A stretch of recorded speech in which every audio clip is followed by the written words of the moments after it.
Minuta daw. Wala.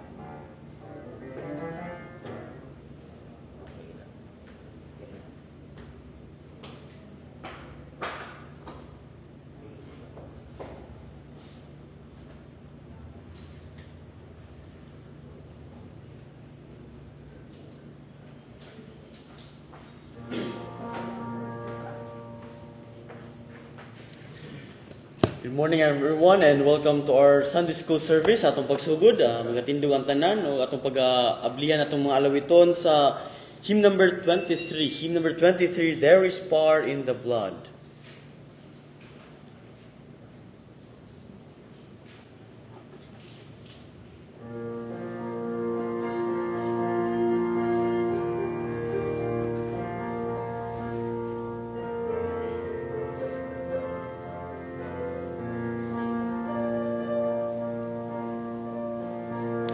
Hymn number 23, verse 1 all together. Sing. Would you be free from your burden of sin? There's power in the blood, power in the blood. Would you or evil a victory win? There's wonderful power in the blood. There is power, power, wonder-working power in the blood of the Lamb. There is power, power, wonder-working power in the precious blood of the Lamb. Would you be free from your passion and pride? There's power in the blood, power in the blood. Come for a cleansing to Calvary's side. There's wonderful power in the blood. There is power, power, wonder-working power in the blood of the Lamb. There is power, power, wonder-working power in the precious blood of the Lamb. On the last verse. Would you do service for Jesus your King? There's power in the blood, power in the blood. Would you live daily His praises to sing? There's wonderful power in the blood. There is power, power, wonder-working power in the blood of the Lamb. There is power, wonder-working power in the precious blood of the Lamb.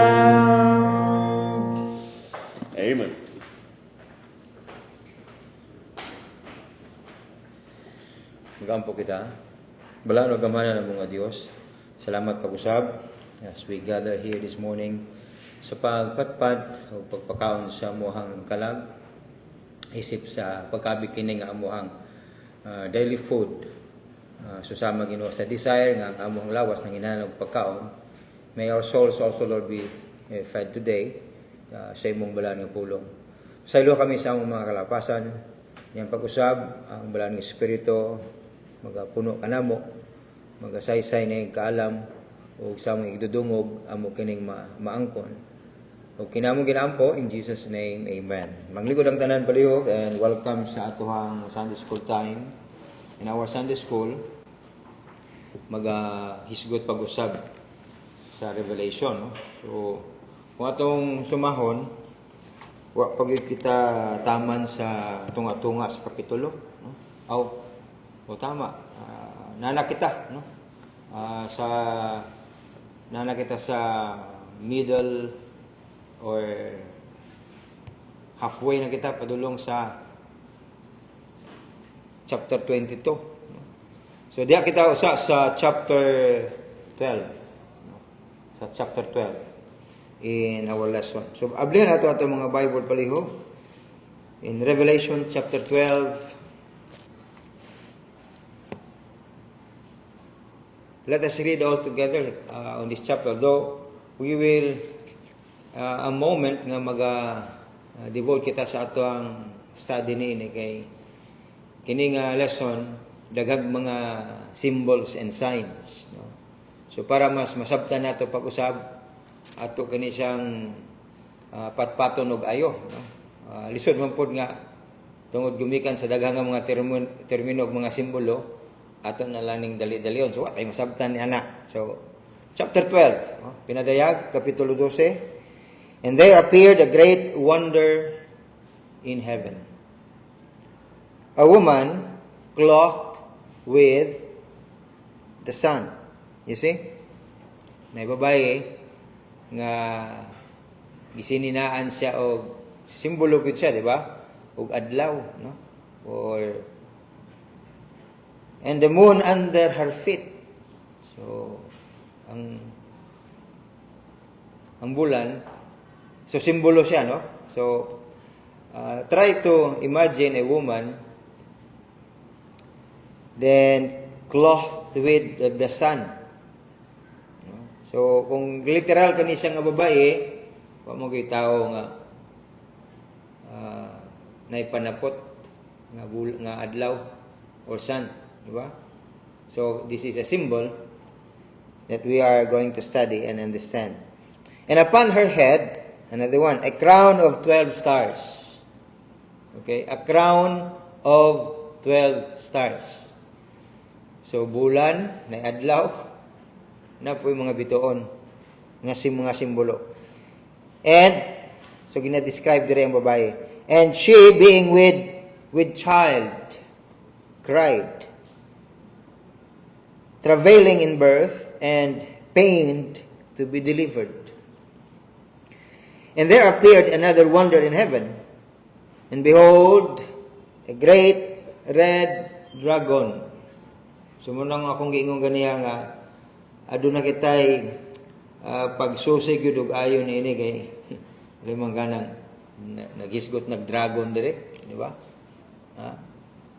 So kung ato hanang pangitaon unsa nang mananap, wa mo gyud kisa sa inyo kitag dragon. Sa siguro drawing, no? Or sa pelikula, unsa pa ba mga figures, no? Mga dulaan, di ba? O sa mga unsa pa? Mga libro, no? Sa inyong balay, unsa to? Oh, kana. Abi na ko na, may dunog na ko na sa inyong balay. Lahi siguro ng dragon na bitaw. O kanang mga celebration bitaw sa like kanang Chinese New Year, no? Tradisyon sa nabilong na sa mga pagan nga pagtulunan, no? So una ba ni kalibutan sa pagano nga pagtuon? So ato nang isayran ha. Kung gitudlo ba ni kabahin ba ni sa pagano kay dimension makani nga mga figures, no? Di pud ta kaingon nga mananap ni kay atong na kitaan nga mananap para man gyud kanang mga butike, mga serpent, no? Mga buaya, no? Adi pud nato maingon na mo ng dragon ni ato lang gi himu-himuan og no. Murag basig mawata na sa atohang pagtuon. So padayon kita, no? So timanan nato mga simbolo ni siya, no? Okay? Mga signs. Then balik kita sa verse number 3. And there appeared another wonder in heaven, and behold, a great red dragon, having 7 heads and 10 horns. Can you imagine that creature? And 7 crowns upon his heads. And his tail drew the third part of the stars of heaven, and did cast them to the earth. And the dragon stood before the woman, which was ready to be delivered, for to devour her child as soon as it was born. And she brought forth a man-child, who was to rule all nations with a rod of iron. And her child was caught up unto God, and to his throne. And the woman fled into the wilderness, where she hath a place prepared of God, that they should feed her there 1,260 days. How many days? Sa kalibo, 200 og 60 days. 1,000 pila? Okay, 1,260. Timanin na siya ng mga figures. So 1,260. And there was war in heaven. Michael and his angels fought against the dragon. And the dragon fought and his angels, and prevailed not, neither was their place found any more in heaven. Grabe, no? Okay. War God. No? Grabe nga pakigbugno. And the great dragon was cast out, that old serpent called the devil. So diri na, no? Naman na itong adunay katinawan kinsa ng red dragon, no? Okay. Nagamit si John the Beloved, and these are figures nga pag-introduce o pag-describe nga no diya sa karakter sa usa ka o ni Satanas, which deceived the whole world. Verse 9, he was cast out into the earth, and his angels were cast out with him. And I heard a loud voice saying in heaven, now is come salvation and strength, and the kingdom of our God, and the power of his Christ. For the accuser of our brethren is cast down, which accused them before our God day and night. And they overcame him by the blood of the Lamb, and by the word of their testimony, and they loved not their lives unto the death. Therefore rejoice, ye heavens, and ye that dwell in them. Woe to the inhabitants of the earth and of the sea. For the devil is come down unto you, having great wrath, because he knoweth that he hath but a short time. And when the dragon saw that he was cast unto the earth, he persecuted the woman which brought forth the man-child. And to the woman were given 2 wings of a great eagle, and she might fly, that she might fly into the wilderness, into her place where she is nourished for a time, and times, and half a time, from the face of the serpent. And the serpent cast out his mouth, water as a flood after the woman, that he might cause her to be carried away of the flood. And the earth helped the woman, and the earth opened her mouth and swallowed up the flood which the dragon cast out of his mouth. And the dragon was wroth with the woman, and went to make war with the remnant of her seed, which keep the commandments of God, and have the testimony of Jesus Christ. Now, our lesson here, complex ba? Saan nato napagsabot karon kay literal ba ni siya nga mga figura o literal ba kani siya nga mga mananap or creature or simbolo kini siya. So ato na nabasa later diri sa part sa mga chapter gipadayag diri nga about the description of the devil or Satan himself, no?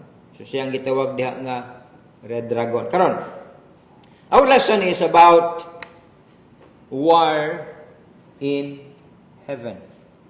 So wala ni siya nagahisgot nga naday gira gyapon sa langit. No? Dili ni siya mao ang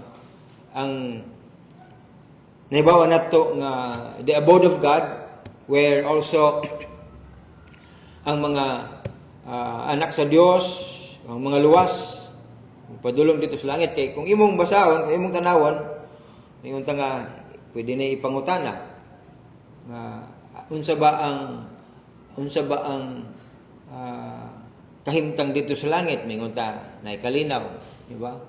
A place of comfort. Hello, a place of victory, a place where wala na paghilak. Pero basig malipat ta ba? Nya gamiton kani sa nga bersikulo ingon nga di man tinuod oy. Tanawa diri nag-ingon diring Bible nga naay bayagira dito pud sa langit. So gamiton na siya bitaw. But that is out of context, no? Na kung imong tanawon gyud, is it really the place where God will secure His own people? No. Kabuluta, that will never happen, no? So unsa may tabo kaning war in heaven? So bear with us as we continue sa atuhang lesson. So, let us first figure this out. Ato sang klarohon, no? On this chapter, diri nato makitaan. Asa makita ka ng mga simbolo, mga figura diya nga gihisgot sa chapter 12 sa Book of Revelation. So, puntarya gyapon ka dito direkta sa chapter 12. Okay?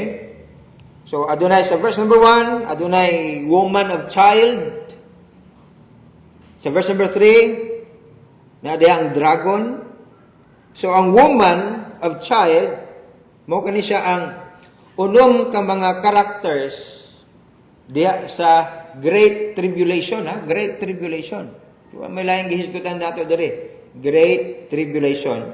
So chapter 12, ato nang i-identify unsa ni nga mga characters.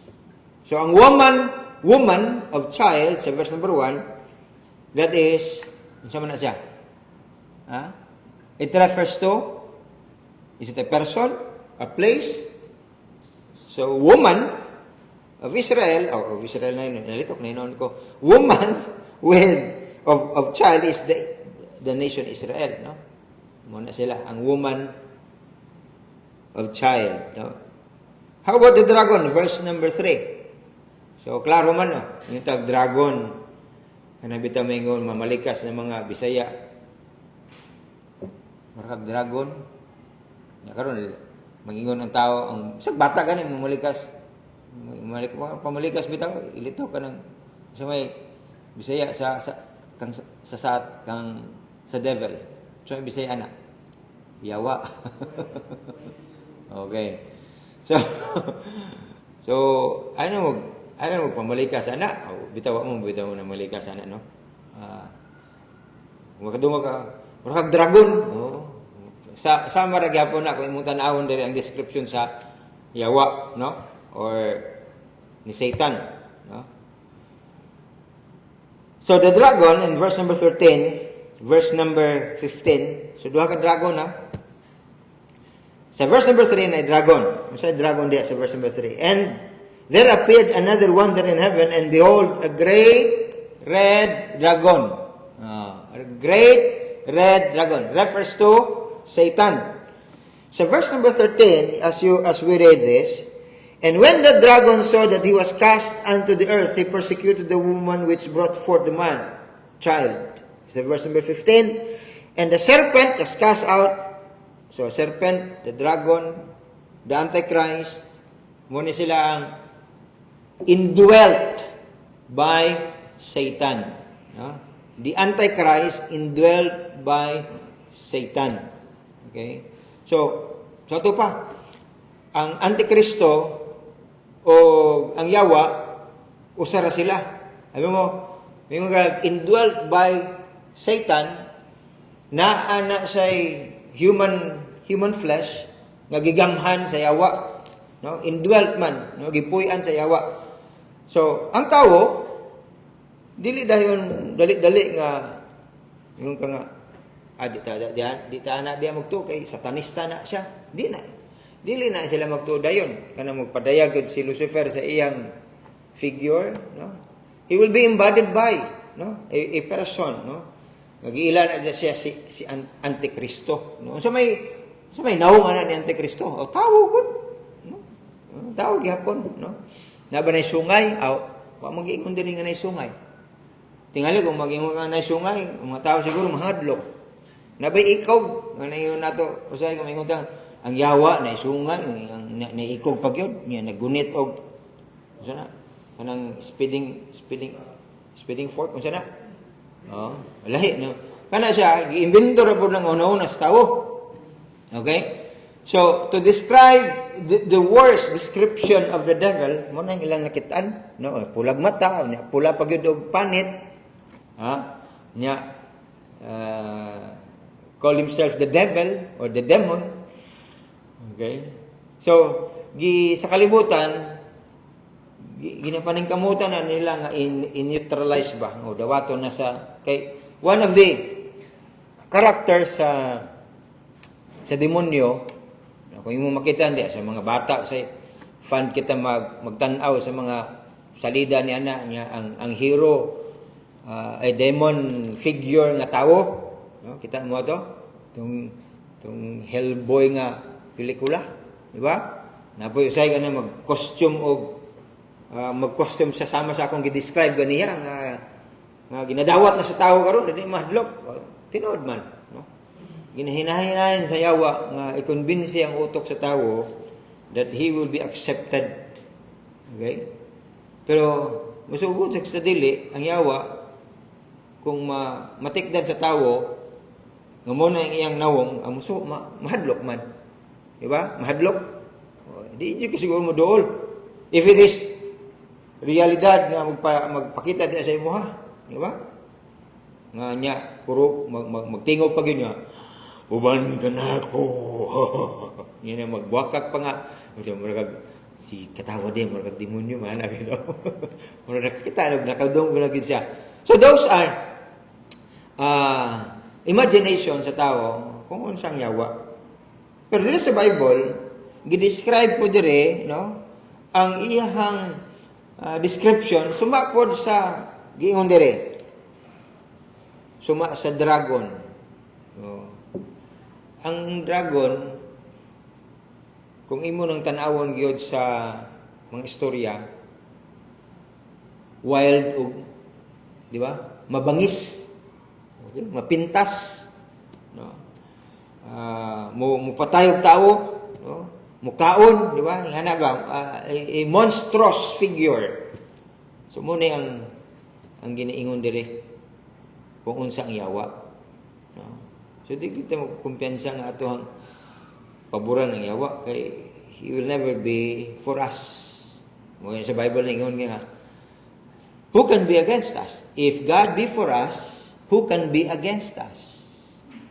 Kung para ka sa Ginoo, kung himayaan ni mong Ginoo, kung panggaon ni mong Ginoo, kung alagaran ni mong Ginoo, kinsa may mamatok ana? Kinsa may mo-oppose nga na? Kinsa may ganahan nga magingon nga ayaw na kadiyag palabi og pangalagad si Ginoo. Ayaw na kadiya, no? Tanawa sa na imong kinabuhi nga puro ra ka Ginoo. Kinsa man? Yawa. Mo man ang malitan niya sa Yawa, no?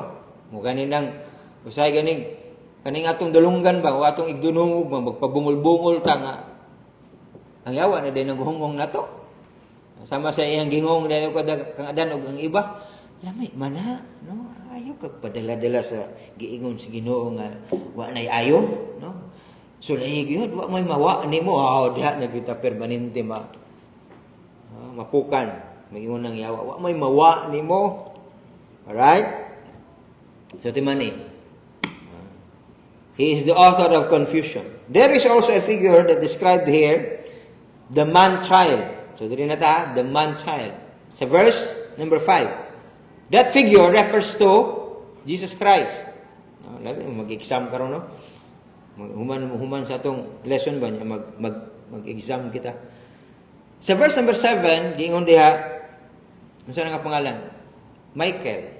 Si Michael, oh. Anghel learning Michael. No? Oo. So, kung gusto ka Michael, that is the name of angel. Kini si Michael, the archangel, mo ni siyang angel nga kanunay mulid sa pakigbisog. No? Si Angel Gabriel, siya ang minsahero sa Dios nga anghel. Si Michael mo ning sukol ba, no?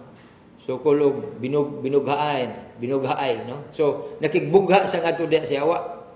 Okay? Then dimension ko dire, we're talking about the 6 characters of the Great Tribulation. The woman of child, the dragon, there is also the dragon that refers to Antichrist, so both of them indwelt by Satan, and the other one, the great red dragon, mo si Satanas mismo. And there is mentioned sa verse number 17. Ano na siya? The remnant seed of woman. Remnant seed of woman. Ay, dito mawala, ha?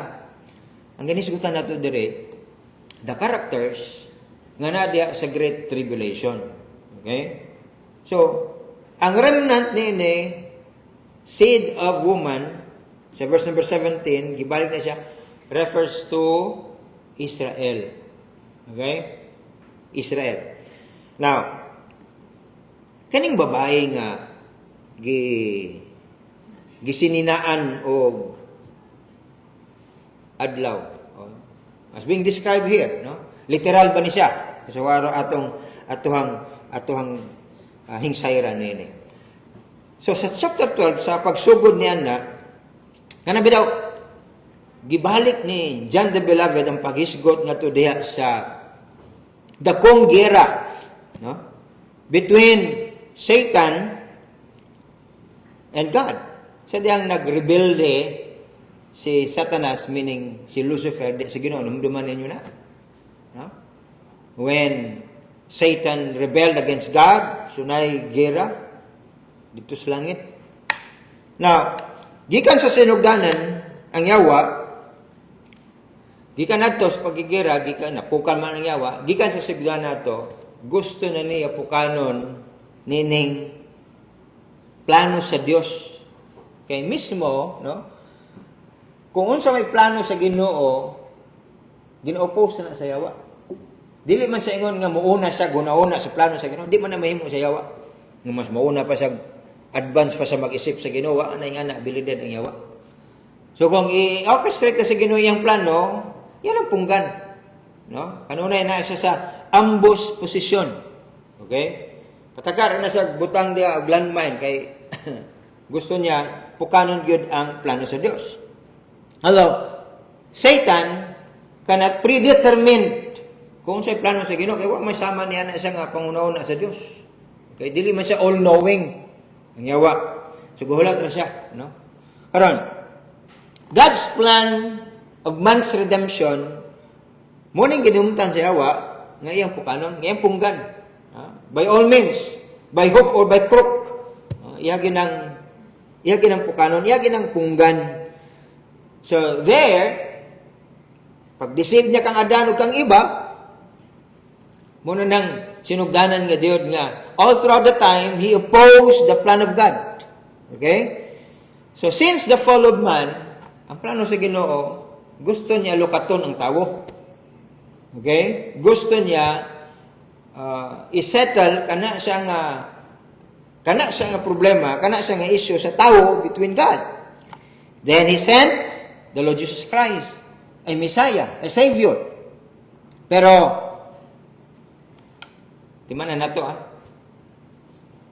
gusto sa Ginoo i-undo.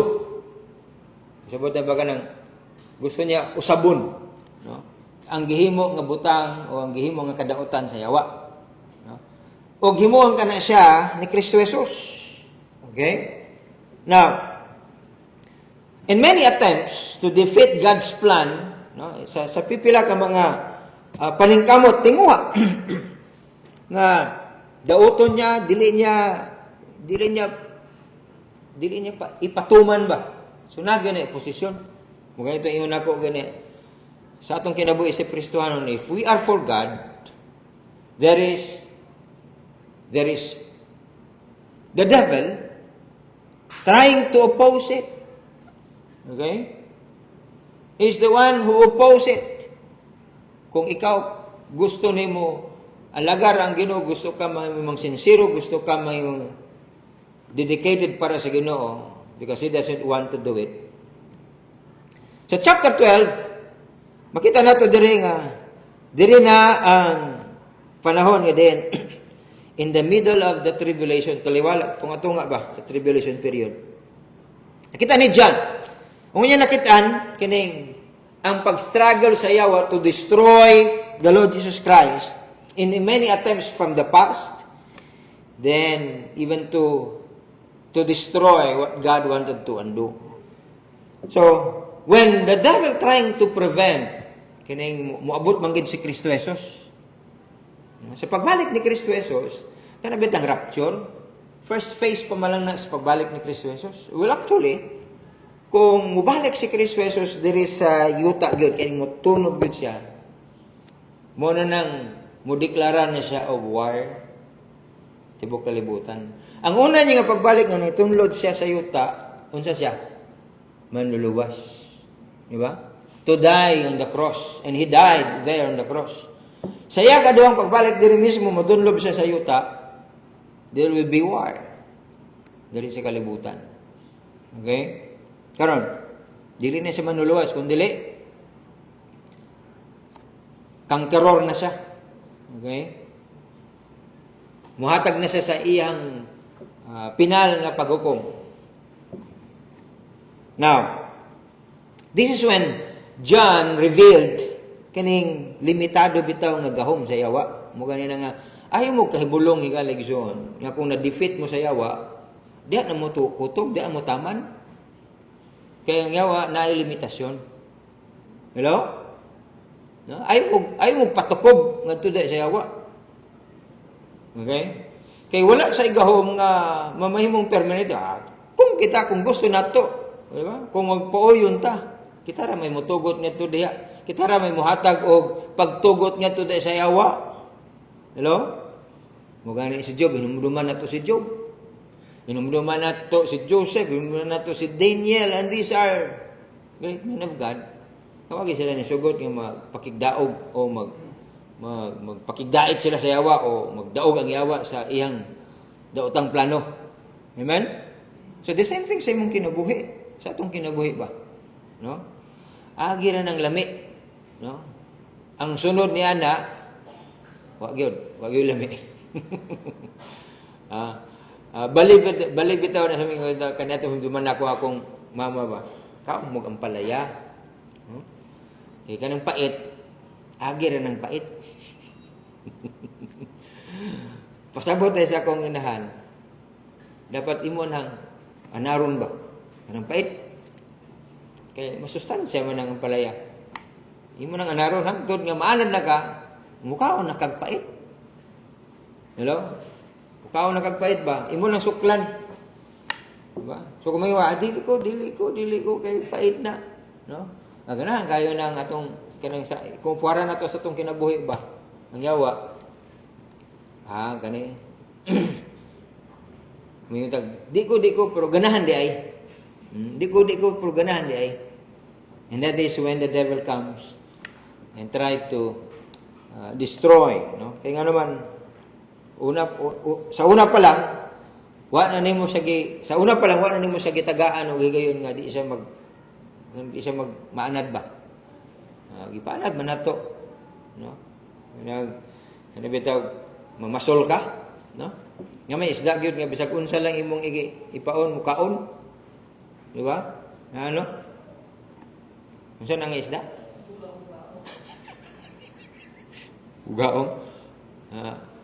Usay mo ratag kinay na itong kasing-kasing murag bugaong ba. ikubitan rata sa yawa. Kabulutag dautan ato ang tukbon. Di ba? Straight diretso, no? No? Nga ta. No, ni kabulot sa baho pa lang. Pwede mo ta. Baho lami mangyod. No, diya na kita gibintahan sa yawa, diya na nang ideya nga dali ra gyud kita makomit. Now, listen to this. So when chapter 12 falls in time nga to diya sa tunga-tunga sa tribulation period, kita na to dire nga in the last 3.5 years sa tribulation, kung ano makitaan sa verse number 6. With regard sa mga symbols, mga simbolo ba? Ang Greek word nga gigamit diri sa word nga wonder, di ba na word diya nga wonder? Basa ninyo? Great wonders. So, ang pulong nga wonder, listen, gikan sa Grigo nga pinulungan, katon sa tag mga Greek word o English word, from the word semeion, S-E-M-E-I-O-N. Siya? Semeion. Dili semeion nga M-I-O-N akong dili. Semi, okay? S-E-M-E-I-O-N. Nakuha ninyo? Spelling daw ta. S-E-M-E-I-O-N. Semeion, which means sign or symbol. So, muna ang pulong nga Grigo. Now, kung makita nato diri sa bersikulo, nagahisgot kani siya sa literal nga pulong that there appeared a great sign or symbol in heaven. Karon, di man na to when it comes to symbol or symbolism nga ginagamit diri sa Bible, adunay rule of interpretation. Di na ta pataka og interpreta nay simbolo sa langit. Usay ang atong gamiton langit. Broad man na nga pulong ang langit. It could be sa atmosphere, sa hangin, or above sa Ginoo, no? Ang puyanan sa Ginoo. So asa diha. Karon, the rule of interpretation is that when symbolism is being used sa Bible, nga naghisgot niya na nga mga dili lamang usa ka butang nga matingha ka. No? Kitay maingon ang usa ka eksperto. At tangin nyo yung gabi kay naay musidlak nga dako kayong bituon, magsiga-siga. Yun sa may ato ana. Tama na kita sa pagkatingala. Di ba? Uy, hindot na. No? Ako nga nagadala ka na to sa usa ka kamaturan. Hello? Importante nga kamaturan kaysa tama lang kita sa pagkahangawa o being wonder. Or buta nga din, hay, bitaw no? Unsa ka nang pasabot? So, abot ka kalibutan. So this, masabtan na to kung unsa kini ang pasabot sa mga siglos o mga simbolo. So, ang pulong nga great. So, nakita na to ganiya ang unsay pulong nga wonder, ha? Na, unsang pulong nga wonder? Semeios. Pasabot niya na simbolo or sign. Okay? Semeion. Okay? Dili semeios. Semeios mo na tagaya dito sa tubig. Diyos banay-banay semeios. Semeion. No? Okay. Meaning sign or wonder. So, ang pulong nga great, nagahiskot kini siya sa importanteng ang panagisgot ba? The importance of a scope. Kung sa akin yung ginahisgot niya within that period. So, kay tungod, unang man ka mga signos o mga kay bulong ang butang o wonder, dimension dire. So, there is the red dragon. Sa chapter 13, sunod pa na ito na sa makatunan. Adunay false prophets. O sa false prophets, sabi ninyo, napunsay gahom dire. Sabi niya gahom niya kay magpadayag siya kalayo. No? Fire from heaven. Sa chapter 15, verse number 1, adunay 7 ka mga anghel nga kini sila ang mo pagawas, no?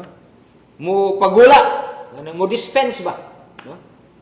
Ilang ipagula kining mga judgments, bowl of judgments. Sa Revelation chapter 16, verse number 14, adun na po yung milagro na may tabo.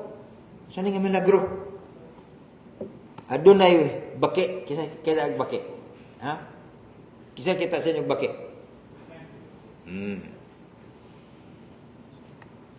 A frog-like demon. Oh, frog-like. Mo man ang giingon diri nga mga simbolo. Okay? A frog-like demon nga mugula ngadto diha sa baba sa dragon. Mugula dito sa baba sa dragon. Okay? So, timanan ninyo na ha.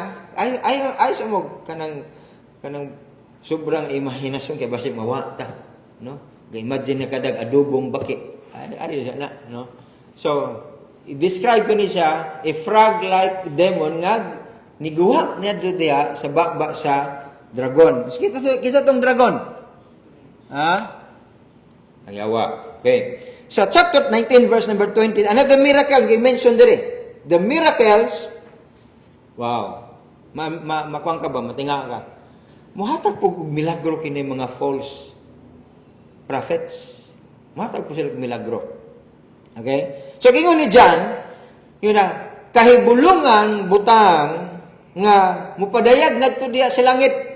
O, di ba? Nagamit direk pulong in heaven. Balik ko na to. Kung siya pasabot niya na in heaven, pastor, nag-isod ba na siya kanang puyanan sa Dios? Muto sa puyanan sa Ginoo? No? Karon, ang pulong nga heaven, diri na po balik na po sa pulong nga murag di ato pinulungan. So ang pulong nga gigamit diri mo ang pulong nga Auranos. Unsa? Auranos o Auranos. Pasabot niya na ang pulong nga great, ang pulong nga kining in heaven nagahisgot ka na siya sa kanabitang panganod. No? Kung mutanaw ka sa ibabaw, unsa may makita nimo? Tanaw daw mo sa ibabaw, unsa yung kisame, yung makitaan. Kung mugawas ka mutanaw ka sa ibabaw, unsa yung makita? Panganod, di ba? Oh, kita nimong say kay, unsa yung makita sa ibabaw? Langit. Pero ang pasabot nimo, panganod or air between sa yuta o atong panganod. Di ba? Ako ninyo? No. So, gigamit po diri in heaven, pero wala pasabot nga langit nga giingon da sa Ginoo nga iyang puy-anan. O langit nga gisaad sa Ginoo nga adtohang adtuan. Kundi it is referred to a sky or kanang atmosphere. No? Diba usay kanang kahinumdum ka kanadto king ngani hangad kag langit unsa imong nakitaan? Langgam. Nay linya. Unsa nang linya? Saan linya no? Kita ba wata kita ang inadto kay ha? Mukudlit bitaw sa panganod unsa na sa mods? Agi sa eroplano, sa jet plane, no? Di ba? Usay ka nang muulan tapos muinit unsa inyo makitaan? Rainbow. Asa mo na? Tuwa na rainbow sa langit to. Pagpasabot day the upper or the sky and there is a kanang ingon nato nga atmosphere. Now, karon kaning great wonder or woman was in heaven, dili kini nagapasabot nga naa siya sa puyanan sa Dios. Kay ano man namin mo claim ani God nga woman, ang ginahimo karon imahin sa ubang relihiyon nga woman, that refers to that woman nila, pero dili niya siya maong pasabot. Karon this is where John the Beloved observed. Kana ba iyang nakitaan? Diha sa panganod, iyang nakitaan kana nga mga signos o mga milagro or signos o mga sa tawag ito wonder, signs. So the woman, hapit na ta, 5 minutes na lang. Moingon ako nga lisod kayo na i-discuss. Kung ato na lang subay-subayon niya basa ra tag bersikulo human, no? So the woman described nga sinina, no? Clothed with the sun. Imagine ka, nasa sinina, no? Unya giingon diri nga ang iyang bado ba. Unsa ganang sinina sa Mandaya? Bado, no? Ayong bado. Suot sa bado nga sama sa ug ingon diri with the sun, with the moon under her feet. So napod sa iyang tiilan, no? And the crown, a crown of 12 stars. O siya is about to give birth ng mga nakay siya. O di ba maglibog ta sa figura dire, no? Maglibog ta. Now, ang pangutan karon kinsa man ning babae? So dili kani sa gihingan lang sa uban nga si Maria, dili ni si Maria. Okay? The woman, Maria dayon. Di ba ka pwede melody? Di ba ka pwede Nazareth? Okay. All right.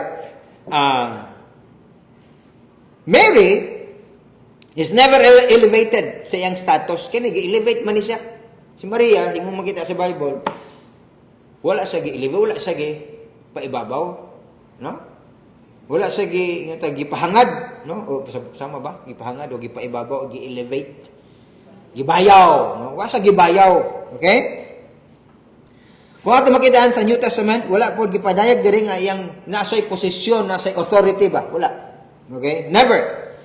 So, kung naaman say bado nga kaning sun o adlaw, adunay moon, adunay crown of 12 stars. Higaleksyon, others would believe that in other way. Pero sa Bible, ginahisgot niya siya. And we believe this teaching nga si Kristo Jesus